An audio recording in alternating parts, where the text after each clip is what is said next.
So we're 2 or 3 together. We're going to continue onward. And we're back in Romans chapter 10. So your assignment last week was to ask some questions. So what questions did you find yourself asking about this passage of Scripture? What did you write down? Go ahead. You go first. Tag your head. Okay. You're here first. Well, I was going to say, just questions about the statement. I'm sorry, I wasn't going to find the question. It's okay. But I figured I'd just look here in the scripture. Sure. Talking about you will be saved. Exactly from what? Okay, good. Good. That's an excellent one. So you need to write that down somewhere or record that or if you have notes there, if you have just a phone note, that's cool too. Just make sure you know where to get to it. Okay. So another question. So saved from what? Right? Okay, that's a good one. What's another one? He talked.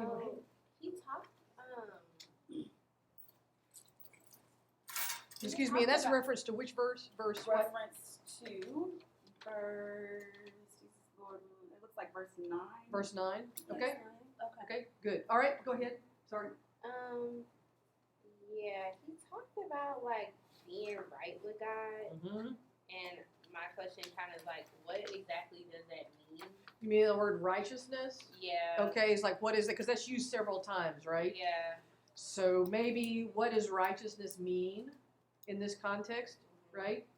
And you might just put out to the side there some of the verses that occurs in. Okay, so you know where that question came from. Yes? It's about the whole paragraph. It's kind of like he's asking a question and then answering. Yes. So why? Like, why is he answering his own questions? Like, if he's writing a letter to somebody else. Well, this is not a letter. Well, Yeah. And that answers part of your question right there. The fact that it's not a letter. okay. Yeah. So you had why do you think that Paul would think about hey Pastor? So we in Romans 10. And I have my Bible Okay. And we have a worksheet. and my iPad. We have a worksheet. Oh, and I have my glasses. Okay. You know, we're just starting. Yeah, we're just. I tried to come in this way. No.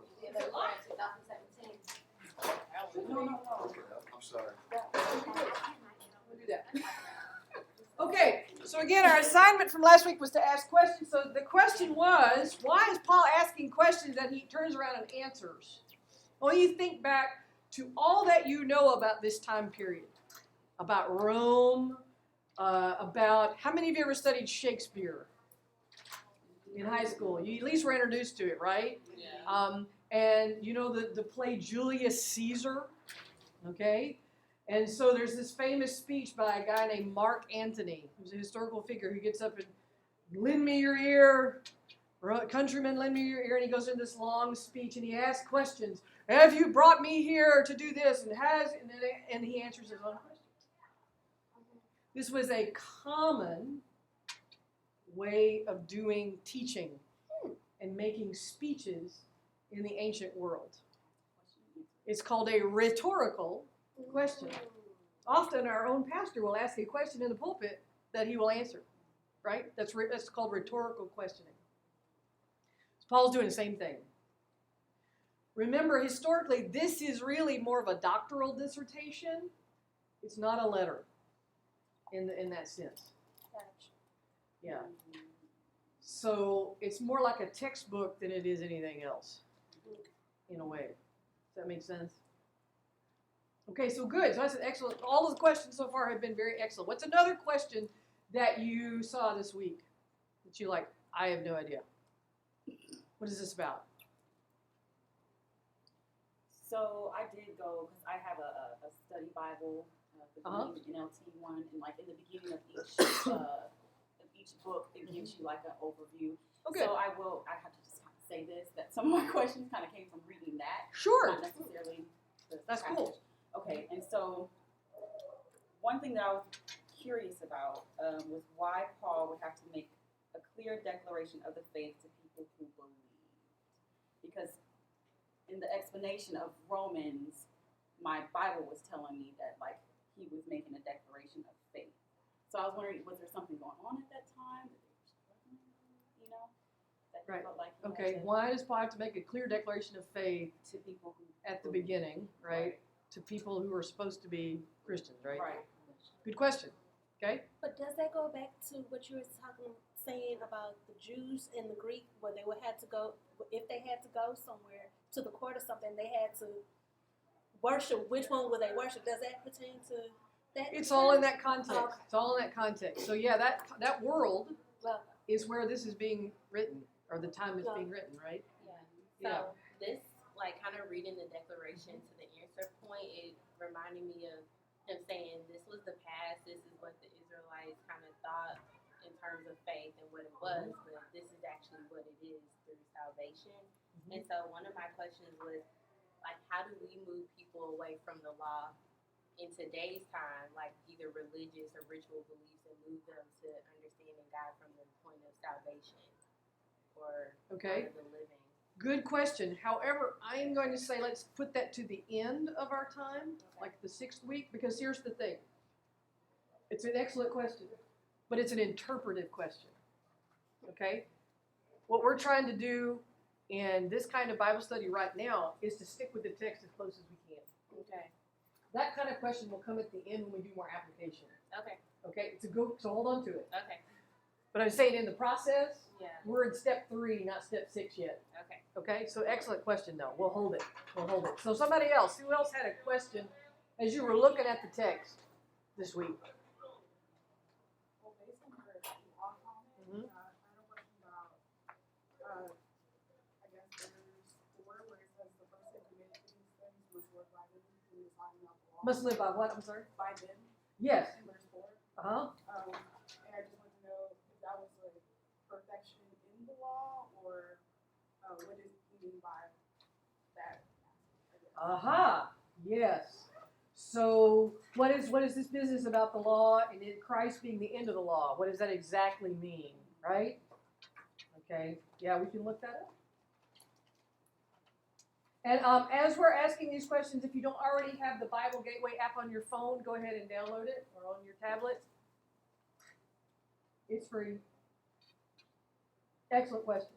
Good. Somebody else. In Oh, sorry. sorry, go Okay. ahead. In verse 2 where so like for I bear and witness that they have the zeal of God, but not according to knowledge. If their zeal is not according to knowledge, like what is it according to? According to, right? Okay, and what verse is that again? Verse 2. Verse 2. Okay. And I kind of also had the question is like, so when or how did they bear witness, and like what did it look like? Yeah, how did they witness, right? Yeah. How did they spread the good news? Well, they clearly didn't have the 4 spiritual laws. Okay. Okay. Obviously. Nor did they go around with a sheet of paper that said the Romans road at the top.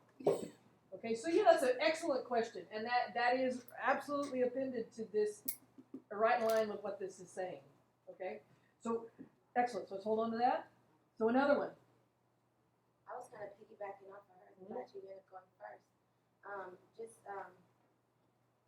Okay, so I wrote, the Israelites tried to gain righteousness through works, whereas the Gentiles, they accepted God through faith.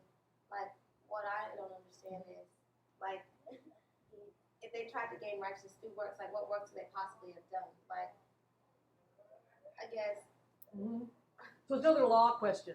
yeah, probably. Okay. And then one more thing. Okay, so chapter 9 is about divine sovereignty versus 10 being about human responsibility. What is divine sovereignty and what is human responsibility? And is that some headings you got from a study Bible? No, well, it was a whole on the internet. It was a whole. They told about what 9, what 10, and what 11 was. And Yeah. Okay. What site was that? Is that wrong to look at that kind of stuff? I would say at this point let's stick with the text. and we're gonna go out to resources, Yeah. but let's stick with the text. Because here's the I know problem. you're reaching. Yeah, so here's the issue. All of us want to know an answer now. Let's just be real.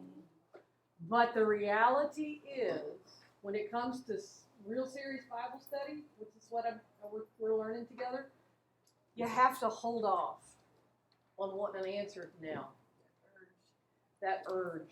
And I see, like, for me, I feel like I don't like to not know, because I just kind of let my mind, I'll fill in the blank on my own, and I don't want to do that, because I know it'll be incorrect. Like, I know I need an answer, and I don't want to just sit there, not knowing kills me. I hear you. And so that's what we're doing. This process is giving you a tool at a time. So each week, you're getting like more of the picture of how to do this. So the first step is to read it in more than one translation. The second step is to look for these repeated words and phrases and ideas, because that's what's the most important thing. Like we did last week, all the drawing and stuff. So And- just knowing what each word Yep, is by on its own. exactly. And then the third step, which is what we're doing today, is ask questions about the text. Not interpretive questions yet. That's the end. That's step 6. But right now, just what does the law mean in this text? You know, where is Paul? What is he doing? You know, those kinds of, all the stuff that's in here. Like, I sit here and I go, for instance, where does verse 18, 19, and 20 come from? Where exactly in Isaiah are we talking? Because he says, I'm quoting from Isaiah. Where in Isaiah? I want to know where that is. So that's a question I would have at this point. And so what you've downloaded on your phone is going to help you. All right? So let's begin the process of now answering some of these questions. Now, this is going to be a 2-part process, so hang in. All right? I appreciate you hanging in. I know this is not immediate. So the next place we have to go is to history. All right? Oh, Ow. So, let me pull up the app here. I have a question. before Sure. we start. Okay, so in verse 19, Mm-hmm. he says, "But I ask that Israel not understand. Of all, Moses says, I will make you jealous by those who are not a nation." Like, why? It's history. I mean, we're dealing with a context here, and I'm going to show you how to find it for yourself. Okay. Okay? So, verse 19, but I asked, is it working? Mm-hmm. Yeah. Thank you. But I asked, did Israel not understand? First, Moses says, I will make you jealous of those who are not a nation. With a foolish nation, I will make you angry. So, we're going to look at some of the context associated with that. All right? But first of all, so you've got your Bible Gateway thing here. All right? First thing we're going to do is look under Resources. In the menu, it'll come up. So what resources do you have? What come up? Matthew's Henry's Commentary, the IVP New Testament Commentary Series, Asbury Bible Commentary, Ransom for Many. So it does have the IVP. Okay, because mine's not coming up for some reason. Let me look at what's coming up on here. So the IVP is actually where we want to start. The IVP New Testament Commentary Series. All right? This commentary series is not actually a classical commentary series. It is more historical based. It's going to give you more history and background than it is to tell you like what this means. Okay. All right? Because again, our goal is to be able to interpret on our own without training wheels. Okay? And so let's look up Romans chapter 1 with that resource. Okay? Pastor Phil, I'm not pulling up Romans. Me either. The The IVP New Testament Commentary. Yeah, I'm not pulling up numbers. Okay, let me see. There's Acts, Second Corinthians. This doesn't have Romans. Well, I guess whoever put these in here left out Romans. Oh, no. Oh no! Why did they do that? Man. Should we Google it? No. No, I'm saying Google the IVP. No, not that. Google the IVP New Testament. Let me look up Right? right Yeah, you still get it. Okay. Look up the Asbury commentary. Okay. All right, let's try that one. I'm gonna have to be writing in, right, to say hey. Okay. Hi. Got it. All right. Okay. So if you look under the Romans, look under the introduction piece there, and then it's going to give you the first. It's got a whole bunch there. All right. So you've got number 1. It's going to give you a brief concept of who this is to. So if you right, so if you don't have a study Bible that's going to give you that historical introduction, this is a good place to go on your phone. Okay. Okay. All right. So somebody read that little paragraph. Seldom has anyone questioned the Pauline authorship of this epistle. Even though Paul had not visited the Roman church before, he knew many Christians in the capital city. Probably Paul had met them and even had ministered with them in the East during his missionary journeys. They had since moved to Rome. Okay, so we know that this writing is to the church that is in Rome, which again would have been mixed in its ethnicity and in its basic religion. Okay, so we've got Gentiles, former pagans, and Jews who would have been in this congregation. Okay, all right. So number 2, look at the Roman numeral 2. Okay, somebody read that. When Paul wrote Romans, he was ready to go to Jerusalem with the fund he had collected for the poor in Jerusalem. Thus, Romans must have been written at the end of his 3rd missionary journey, early in AD 57. Romans probably was written from Corinth, and was delivered by Phoebe of nearby Century.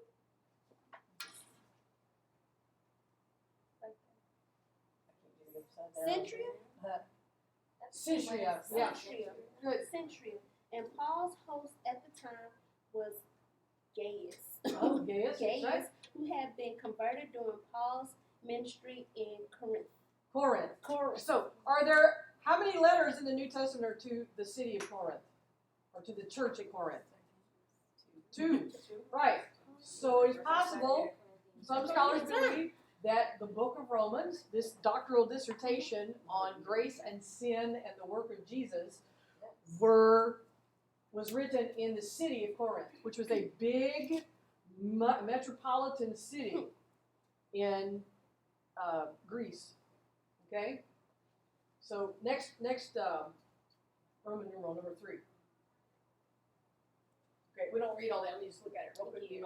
Yeah. Okay, so to summarize, so the occasion and the purpose here, obviously, Paul is aiming to preach the gospel where Christ was not known. Remember, it started in Judea, we're in Jerusalem, and went out in concentric circles, right?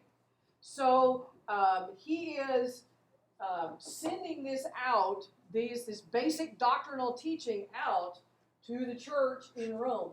And he is using common forms of teaching for its day to talk and to write. Okay? Because it's quite possible that Paul himself didn't actually put pen to paper, but that he spoke this and that someone else wrote it down and then they edited it so that it worked. Okay? But again, remember, the highest form of learning in this day was someone to be able to stand up and speak well. That showed you were really educated. Okay? So that's another part of the background. And what's really good about this particular commentary is they give you an outline of the whole book. So if you look at the last Roman numeral in that introduction, it's going to give you an entire outline, an overview, a 35,000-foot view of the whole book. See, too often it is, but too often in the church we teach on one little section, but you don't see how it all fits together. And that's what this kind of Bible study helps you do. is put it in the context of all that's being said. All right? But in order to not to get overwhelmed, we have to start with this little passage. So that's why I'm saying let's stay real close to the bone on this passage. You need to know what the context is, absolutely. But then now let's look at the passage itself. All right? So you've asked several questions, some of which can be answered by history and context, some of which can be answered by words, looking up words. Okay? So what I'm going to ask you to do now is if you will browse, get out of your app and go to your browser. Oh, wait a minute. You got to browse, yes, Safari or whatever you got. Okay? So Safari. Sorry, it's an old word. It's like saying record. Or videotape. Sorry. Go to Safari or Chrome. All right. And you're going to look up Bill Mounce, BILLMOUNCE.com. BILLMOUNCE.com.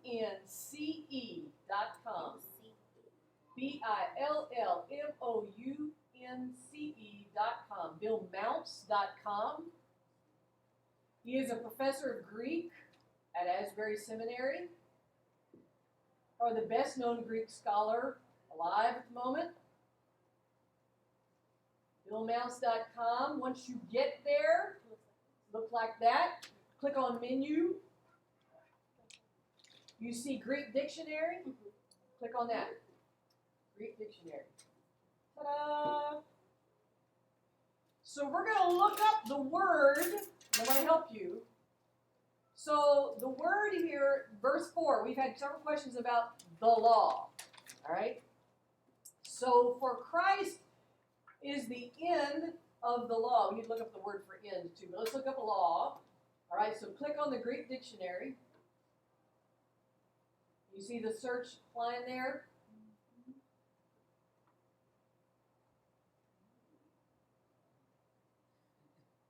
And then just put in the word law.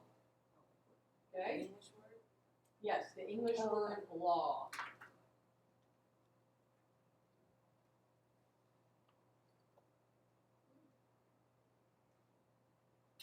Okay? And then you're going to, you see it's got these, it says search results. You see the Greek word there. You see it's in Greek. So scroll down a little bit. Yeah. See the Greek word. Now click on the Greek word. Which one? The first one. Oh, okay. The first one. Okay. Now you see how to pronounce it using English letters. If you scroll down a little bit, it says Greek transliteration. Do you see that? Yes. Okay. Nomos. Nomos. Okay. That's the Greek transliteration. And if you keep rolling down, you'll see a definition. All right? This is going to give you a wider definition of this word, what it means in Greek. So regulation, principle, it's a broad range of meanings, and it depends, quite frankly, on its context. All right? So these definitions are more in reference to Bible text than just a regular That's Webster correct. dictionary. Yeah, exactly. So you don't ever want to look up a word from the Bible in Merriam-Webster dictionary. And why is that? Okay, because Merriam-Webster dictionary is an English dictionary, not a Greek dictionary. And the Bible is written, the New Testament is written in Greek, not English. So in order to find out a meaning of a word, you need to look up the Greek word rather than the English word. You take the English word. We all do. It's not a mistake, it's natural. Okay? So it's not a mistake. So now you know, right? So let's go through that process again with another word. Okay, so clear out of your, go back. Matter of fact, the search line is right at the top, right? So let's look up the word, and I'm going to spell it for you in Greek. You ready? T-E-L-O-S.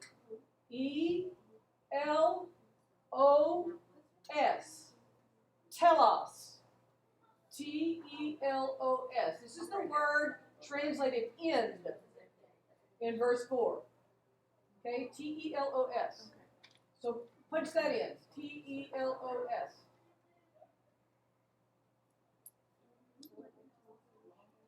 Yeah. All right. So then when it comes up in Greek, click on the Greek word, and then it's going to give you the full dictionary entry. You see that? Telos. You scroll down, you're going to get the definition, which is broad, all right? But it is generally a terminus. In other words, a goal that has been moving, you've been moving in, like a train station. How many of you have ever ridden on the subway in New York? How many of you have ridden the bus in Houston? Okay, so there's a station you're trying to get to. All right? I've ridden the bus many times. It's cheaper. Okay, so if you're trying to get to the Northwest Station, that's your telos. That's your end goal. So this word here does not mean that the law ends. In other words, it's not old-fashioned or out of use. That's not what it means. It simply means Jesus is the last stop of the law. In other words, in Jesus, everything you've been moving toward is. Still is. Okay? Tell us, a goal. It's the word, it's the Greek word from where we get, what can you think? What English words have the word tell in them? Telephone, far speaking. Telepathy, far thinking. Telescope, far seeing. So it has the idea that it's this goal is afar off and you're moving toward it. That's what this word means, telos. And so Jesus is the final station, the final stop on the road. Amen. But it doesn't mean that the First Testament law, the Old Testament law, is obsolete. It does not have a meaning of obsolete or out of date. Okay? And you see that here. Do you see anything in here that has to do with obsolete or out of date? No. Ultimate destiny, an end attained, closing act, final station, but it does not in any way have an idea of cancellation or oldness or obsolete. This might be another kind of like forward-thinking question. For No, it's people. okay. No. But sometimes I think that we get that notion that, you know, like the Old Testament doesn't apply anymore or it is obsolete. I just said that. Right, that's what I just said, right? Okay, so now what do you know? It's Not And it is not. Okay. That is not, right. But that it's in Christ. He's The embodiment, if you will. right of that, right. Right. So in Jesus, who's still alive, the law exists in its perfect form. So when we follow Jesus, we are following the law in perfection, in completeness. Because let's flip on over to Matthew chapter 5. Flip back to Matthew chapter 5.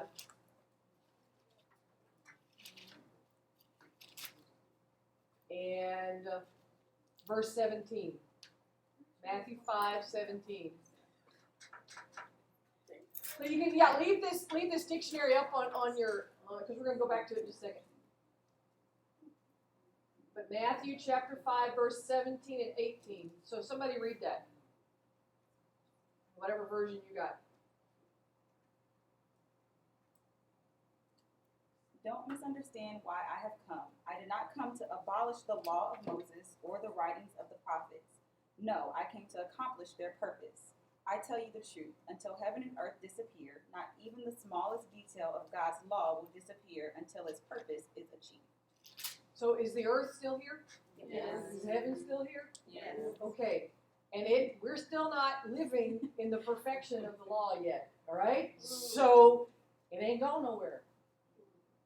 It is just filled up like a glass of water in Jesus.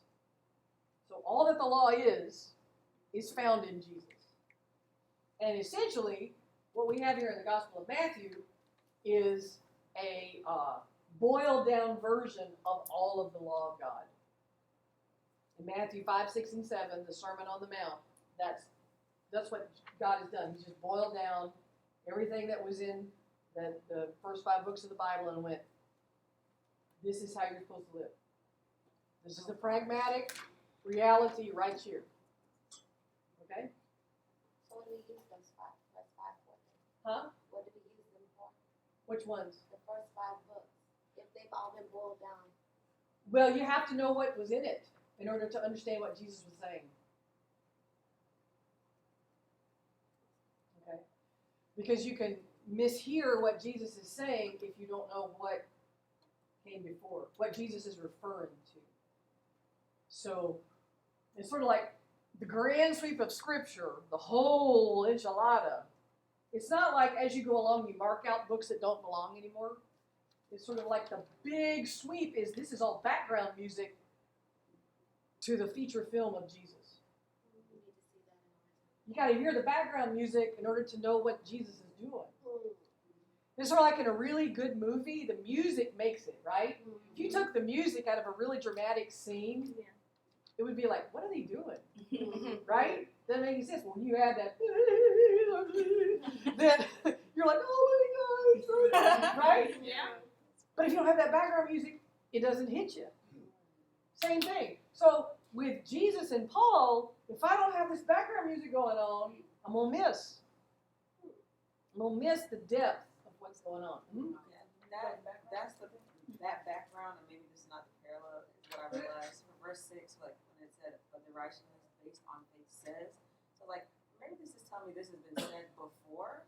And so There I you go. started Googling, where was this mentioned? So first 5 books or something, I ran into it was mentioned in Deuteronomy. And I was like, well, I didn't know that. So, Right. I should have read Deuteronomy maybe before I read Romans. Right.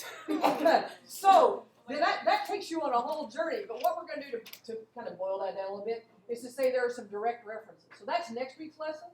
Is we'll do that in class. We'll look at all these cross references. Okay. So your goal today is simply to look up some words. I'm going to teach you how to do the word thing. Ask the questions and write them down or keep a note on your phone as to what all these questions are and what verses they are associated with. And if they're application questions, hold on to the end but ask them. Okay? But absolutely. So let's look at another question you had. Quick question. Sure. Can you define an application question? An application question would be along the lines of, now what do we do with it? Okay. So in other words, how do we keep people from doing this, or how do I stop doing this, or that's an application question. A question that is close to the text is, what does the word law mean in this context? What does the word end mean? Those kinds of questions that we've been asking, those are questions that are close to the text itself. Does that make sense? Okay, so ask all of them, but just put them in those 2 categories so you know the difference. Okay, so let's flip back over to Romans, or go back over to Romans 10. So let's look at a little bit more of some of your questions. All right. So I don't know what I did with my notes, what I just did with them. So With all the questions. right, I wrote them all down. I don't know what I did with my notes. So what was your question? It was based off of verse 9. Yep. What's your mouth, Jesus, the word? Say from what? Okay, so let's look at the whole context. Verse 9 of chapter 10, Romans. Because if you confess with your mouth that Jesus is Lord and believe in your heart that God raised him from the dead, you will be saved. So that's a very good question. So the question really is, how is Paul using the word saved in Romans? Yeah. Right? And how often does he use this word in Romans? So let's use your handy dandy Bill Mounts dictionary. So flip back over to that. This saves you from having to Google, okay? Let me just say, this is a safe resource, not one you have to guess about whether it's going to help you or not, or is a good one. All right, so So Sutheon. do we put the Greek word in? Right. Actually, just put the English word in. Save. Type that in it. Put in save. If you don't get That's save, put in save.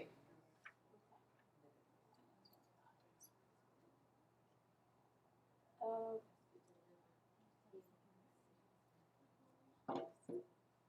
All right? So you get this weird Greek looking word, sozo. So click on it.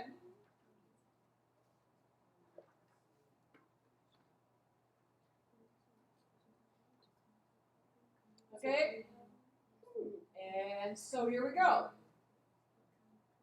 To save, rescue, to preserve safe and unharmed, to bring safety to cure, to heal, to restore health. To save, preserve, okay. So did you put in save, S-A-V-E? I just put in S-A-V-E. Okay. And am I gonna touch the first thing that comes Yeah, up? the first Greek word that comes up. How do we know that we shouldn't choose the second? Because usually the second or third or fourth one is usually, it's the least common. The first one that comes up is always going to be the most common. Okay. Okay? Will it translate to a different word when we look at the Greek transliteration? It's the same. So now, are there words that are sometimes yes, you will have like an English word that will have multiple Greek possibilities. But right now, for our stage of what we're doing, don't worry about that. Okay, just look for the most common for now. All right. Sozo. So it has much like we've been preaching on. The word shalom has multiple meanings. Okay. Shalom is not simply the absence of conflict. So what is shalom? No, what y'all been in church?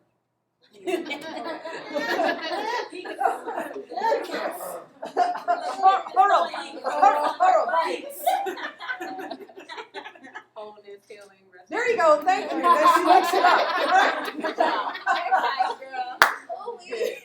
Okay. So again, peace, just simply in the English, strict English, is why you don't look it up in the English dictionary, has the root, the etymology, the root of it comes from the Latin word pax, P-A-X, which just simply is more, it's a military term. It's related more to the absence or the cessation of warfare rather than the biblical concept of shalom. Okay? So, shalom includes wholeness, healing, prosperity, restoration, reconciliation, all of the above. Sozo is related terminology to shalom. It can include not only being like yanked out of the fire, but it includes health, healing, restoration, resolution. That's saved. Wow. Okay, so saved is more than I said my 15 magic words at an altar when I was 6. All right? Yeah. So then, I'm sorry. All right? Go ahead. I've been trying to hold stuff like this entire time, y'all. My mind goes all kinds of different places when you say All right, things. so write it down. Oh, okay. But one thing that just slipped was, so does that mean when the Bible talks about working out your own salvation, like salvation is actually, it's not just a one-time moment, it's like a Process. process that happens over time. That is correct. It has a beginning, but it is a process. So that's the thing here. These words that we're not even getting into. What I'd like to do, if we do this class again, I'll go at a second level, where we talk about presence. The word saved here in verse 9 has a particular ending that if we were to look it up in a deeper Greek dictionary, like what part of speech it is, other than just the meaning itself, would give us a deeper insight into what even Paul is going and doing here. The part of speech, just like in English, tells us more about what's going on in a sentence, right? Yeah. Right. Two different words. Yeah. Right. Does it change? Yeah. Uh-huh. Words?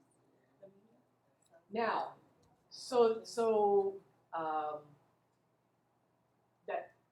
that's another level. Okay. So if you want to take the Greek class on Monday night, we meet at 7:30 online. So, but that's where you really get down into the heavier stuff. But this, if you just know this definition, you look at all that and you go, oh, it's more than just something like a transaction of some kind. That's not what it means. All right? Jesus is much more interested in your wholeness. All right? Your completion, your being sewn back together. So that's the stage. Does that help? Yeah. All right, so let's see. What's another question? Wait, so I asked a question about Sure. verse 2, but since we're at verse 9, I Uh-huh. can ask my verse 10 question. Sure. Go ahead. Go ahead. Transition. So why does your heart's belief bring righteousness and your mouth's confession bring salvation? Okay, so it's a two-part verse, so let's read it. For with the heart one believes and is justified, with the mouth one confesses and is saved. All right, so let's look at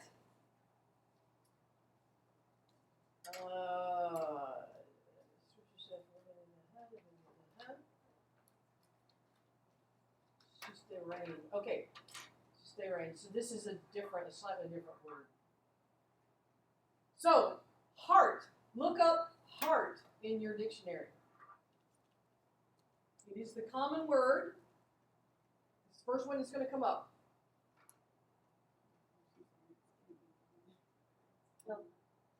Cardia. Yeah, like cardiac. A lot of terms in biology and medicine come from Greek. So, a heart is, in the biblical understanding, more than the organ that beats in your chest. As a matter of fact, it has anything to do with it. What does it say? All that you are. Seat of thought and emotion.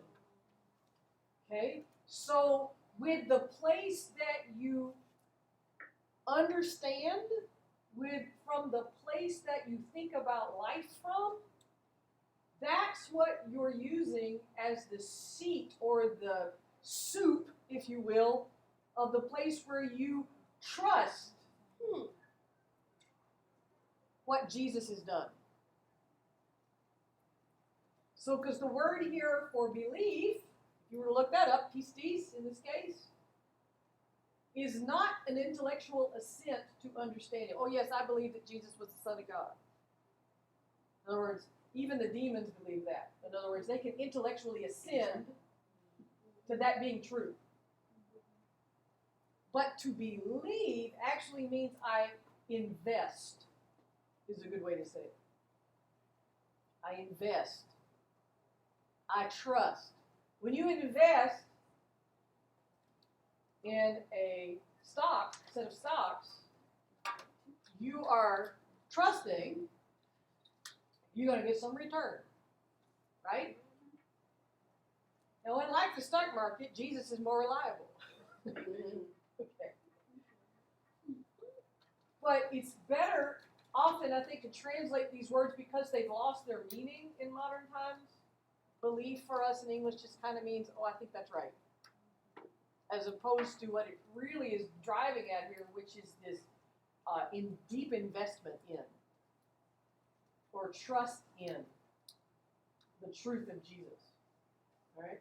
So if from the place of thought, being, and understanding, I invest in who Jesus is, I am therefore put in right standing with God. That would be a way to translate that based on looking at the original words in Greek.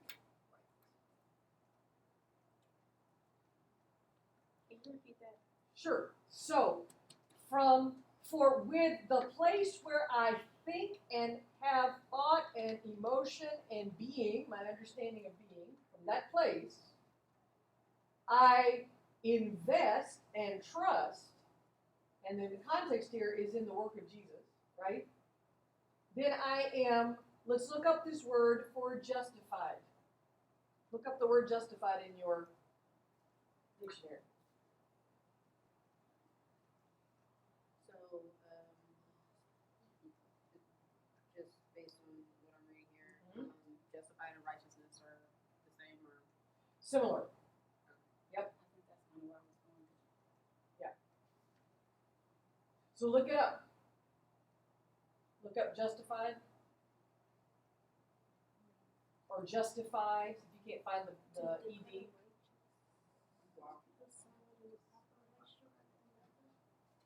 Right, justify. To put one in right relationship, to restore, which has to do with being saved. They're related terminology. This is all related terminology. Shalom, salvation, and justification all are related terminologies that have to do with restoration and wholeness. They're all part of this shalom idea. So, in this context, is the better translation justified? Yes, because it's more of this is more of a legal term usage. It's used like a legal term. So, for with the place of being, I invest in the work of Jesus Christ. I am therefore put back in right relationship with my Creator. Okay? Oh, so it's saying righteous means Ours says justified. righteous. They're related terminologies. Yeah. So if you think about if you're using a word processor, using Google Docs, if you put in full justification, what happens to the words on the page? If you're typing along, sides are at a right angle, right? Okay. They are put in place. Justified, right. They are justified. So it comes. That's the reason that terminology is used. They're put in the right place. Okay. So when you are justified, you are brought back in to a restored relationship with your Creator. You're put back in the right place. Does that make sense? Okay, so let's move on. So with the mouth, that means the thing that's in your head, right? So let's look up the word confess. Confess. You see, all these Christianese terms actually have deeper meaning underneath them. And if you take them out of the Christianese kind of, then you get some more practical concepts, right?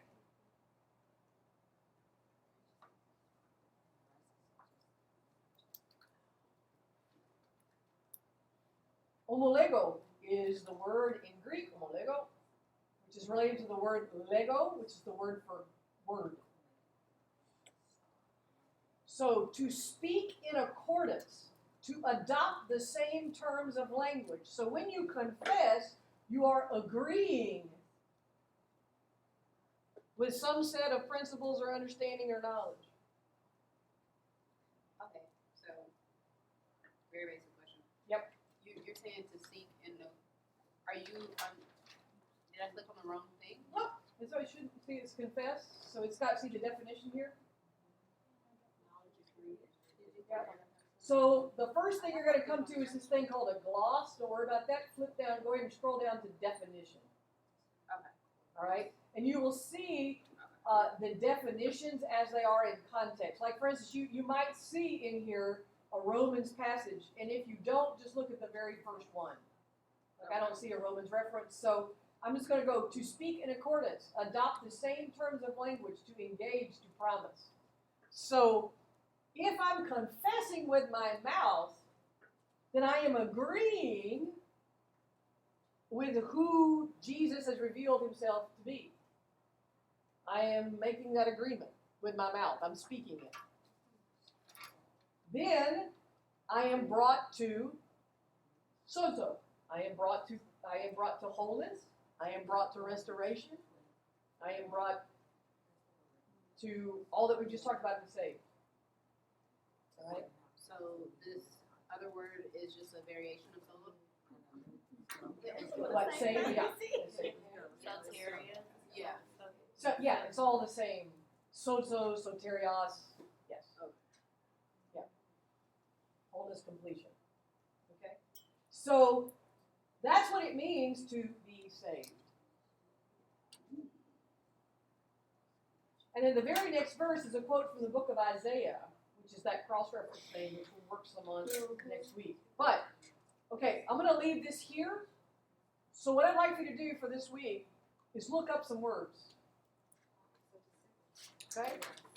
From your questions that you had, if some of them have to do with definitions of words, or what does this mean, or what does this mean here, use the Bill Mouse Dictionary and look up some words. Okay? This is a tool that will save you. It will bring you to completion in Christ Jesus. That's our new Google. That's our new Google. It's your new Google. You're right. It's better than Google. So let me just say, this is, again, about as trusted a source as you can get. Dr. Bill Mounts is recognized as probably the greatest living Greek scholar, New Testament scholar around. Okay? He's the real deal. Greek, though not Hebrew. Not Hebrew. Do we have we ain't going to go there. Okay? All right. We're just doing Greek this time. All right?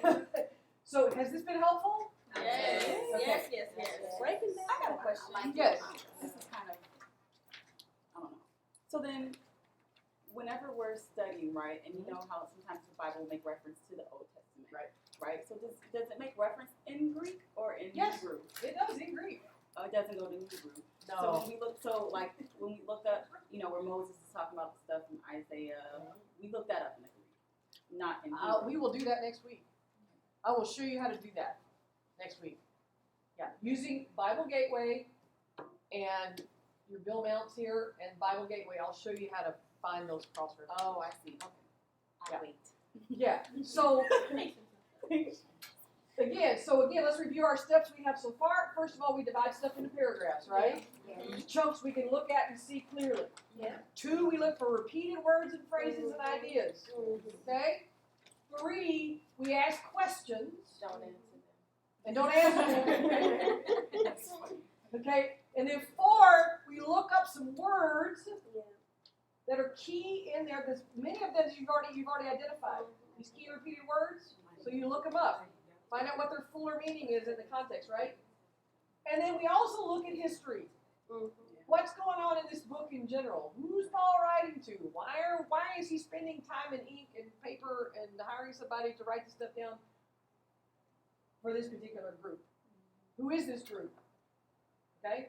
So the historical background and the language background help you get a deeper understanding. It's sort of like looking at a line, and then if you turn it, it's going to be like this huge, thick thing. Oh, I see what you're saying. Okay? When you study the Bible more in depth, it's like going below the surface of the water. If you look out on the surface of the water, all you see is this sort of, just this little ripply surface. But underneath there is way more. That's all we're doing. That's all we're doing. So thank you again for your hard work, for hanging in. We're halfway there. And the last lesson, we'll get to all the application pieces. Okay? So I pray that this has been helpful to you, and that you're beginning to kind of get a deeper understanding about how to find some of this stuff for yourself, and not be confused about where to go. Right. Pastor, do you have any wisdom words at the end here? Oh, no, I'm just happy to be Okay. here. Thank you. Oh no, thank you. All right. So you clear what you're doing this week? What you're doing for next week? Okay. All right. So who'd like to close this in prayer? And get the brothers to come back. Definitely. Yeah. It was a girls, it was a ladies Sunday. It's Ladies Sunday. Okay. Hello. No, but like, where's Micah and all the other guys? Right? Okay. Who's going to close us in prayer other than Jasmine?